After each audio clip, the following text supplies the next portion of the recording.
নমস্কার বন্ধুরা, তোমরা সব ভালো আছো তো? নিশ্চয়ই ভালো আছো। কিন্তু দেখো, আজকে আমি পুতায় রান্নাঘরে এঁচোড়ের ডালনা দেখাবো।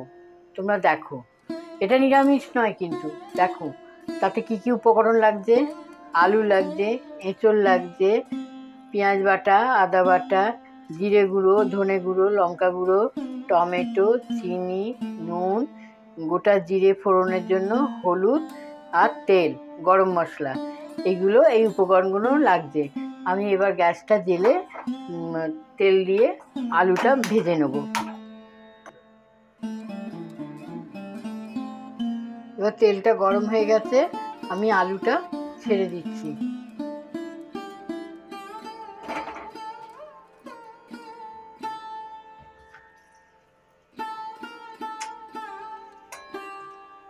এবার নেড়ে চেড়ে আমি আলুটাকে ভালো করে লাল করে একটু ভেজে নিয়ে তোমাদের আবার দেখাচ্ছি। আচ্ছা, এঁচোড়টাও সেদ্ধ করা আছে, এঁচোড়টাও আমি একটুখানি ভেজে নেব, দিয়ে তারপর তোমাদের দেখাচ্ছি।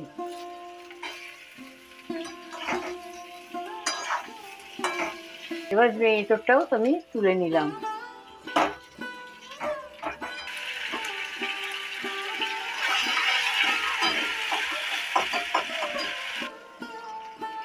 আদা দিলাম, এবার পেঁয়াজ রসুন বাটা দেব,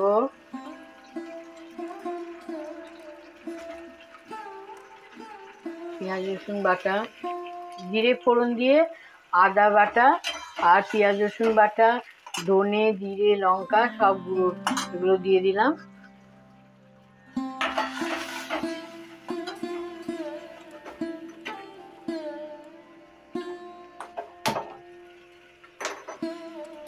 এর মধ্যে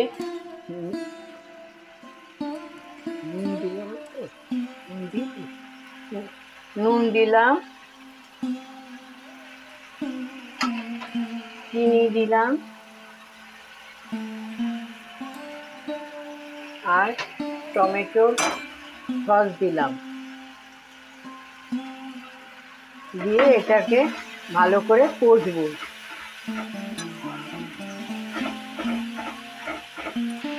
এই মশলা দিয়ে ভালো করে এটাকে কষতে হবে, কষে তারপরে একটু জল দেব। আলু এঁচোড় মশলা দিয়ে ভালো করে কষতে হবে, কষে তারপরে বেশ গন্ধ বেরোলে তখন জল দেবো। এতে জল দিয়ে দিলাম। এটা ডালনা হবে তো একটুখানি ঝোল ঝোল থাকবে আর কি। এটা এবার ফুটুক, হওয়ার মুখে তোমাদের আবার দেখাবো। এবার আমার হয়ে গেছে, আমি গরম মশলা দিলাম আর একটুখানি ঘি দেবো, দিয়ে নেড়ে নামিয়ে দেবো।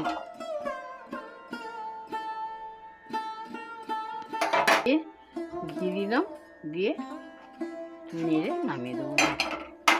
আমি যেভাবে করলাম দেখো, তোমরা বাড়িতে সবাই করে দেখো, যদি ভালো লাগে তাহলে তোমরা শেয়ার করবে, কমেন্ট করবে, সাবস্ক্রাইব করবে আর আমার পাশে থাকবে।